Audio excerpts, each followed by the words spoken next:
I never thought my life would turn into one of those heartbreaking stories you hear about in movies or read on forums. But here I am, penning down my experience, hoping it might resonate with someone or maybe just help me make sense of it all. 6 years ago, I was diagnosed with stage 3 colon cancer. It was a punch to the gut, quite literally and figuratively. I had always been a healthy guy, or so I thought. The symptoms crept up on me slowly, but by the time I sought medical advice, it was already serious. I was 42 years old, married to my wife, Laura, for 18 years, and we had a 15-year-old daughter, Mia. They were my world, or so I believed. When I broke the news to Laura, her reaction wasn't what I expected. Instead of tears or determination to face it together, she looked blank. It was as if she had mentally checked out already. Mia, on the other hand, was distraught. She cried and hugged me, promising she'd be there for me. I clung to her words like a lifeline. The first few months of treatment were grueling. Chemotherapy drained me of energy, and the side effects were relentless. I tried to stay optimistic, but it was tough. Laura grew more distant, often disappearing for hours without explanation. I chalked it up to stress. After all, cancer is hard on everyone. But then, one day, I came home from a particularly harsh round of chemo to find an empty house. Laura's closet was cleared out, and Mia's room was stripped bare. There was a note on the kitchen counter. It read, "I can't do this anymore. It's too much. I'm sorry, but I need to think about Mia and myself. I hope you understand." That was it. No phone call, no face-to-face conversation. Just a note. My wife and daughter had abandoned me at my lowest point. I was devastated. At first, I tried reaching out. I called Laura's phone repeatedly, left voicemails, and even sent emails. No response. It was as if they had vanished. Mutual friends and family were tight-lipped. I later found out she had moved to another state and started a new life. I'll admit, there were moments when I wanted to give up, but something inside me refused to let go. Maybe it was anger. Maybe it was hope. Either way, I pushed through the treatments, often alone, occasionally with the help of kind neighbors or volunteers from cancer support groups. Miraculously, after 2 years of battling, I was declared cancer-free. The road to recovery was long, but I rebuilt my life bit by bit. I moved to a new city, changed my career path, and found solace in volunteering at a local hospice. It gave me purpose. I'd stopped trying to contact Laura and Mia. They made their choice, and I had to respect that. But the pain of their betrayal never fully left me. I'd often wonder about Mia, hoping she was okay, praying she didn't grow up resenting me. Fast forward 4 years. One evening, while scrolling through social media, I stumbled upon a post that made my heart stop. It was a picture of Mia. She looked older, but there was no mistaking her. She was standing next to a man I didn't recognize, and the caption read, "Happy 20th birthday to my beautiful daughter." The account belonged to Laura. Curiosity got the better of me, and I clicked on her profile. That's when I saw a post that made my blood run cold. Today marks 5 years since we lost Jack to cancer.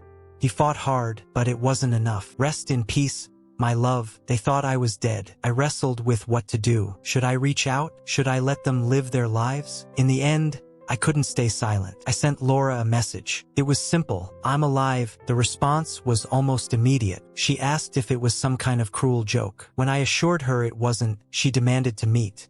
Against my better judgment, I agreed. We met at a coffee shop. Laura looked older, but her face still carried that same indifferent expression. She didn't apologize. Instead, she justified her actions, claiming she had to protect Mia from the trauma of watching me deteriorate. "But I didn't die," I said. "I fought through it alone." Her response? "We thought it was best. Mia wasn't there." Laura said she hadn't told her yet and wasn't sure how she'd react. I left the meeting feeling more betrayed than ever. Eventually, I decided to contact Mia directly. I sent her a long message explaining everything, including how much I missed her and how proud I was of the woman she'd become. Her reply came days later, and it broke my heart. "Why didn't you come for me? I thought you didn't want us anymore." Laura had told her I abandoned them, claiming I couldn't handle the family burden while sick. The betrayal cut deeper than I thought possible. But I refused to let this lie define our relationship. Over the next year, Mia and I worked to rebuild our bond. She visited me, and I shared my side of the story. She apologized for believing the lies, but admitted she felt torn between loyalty to her mother and the father she thought she'd lost. As for Laura,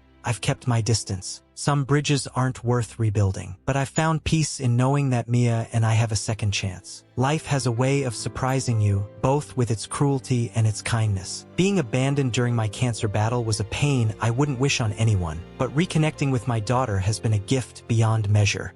If you're reading this and facing your own trials, know this: Even in the darkest moments, there is light to be found. Hold on to it. And if someone walks away when you need them most, remember, their choice says more about them than it ever will about you.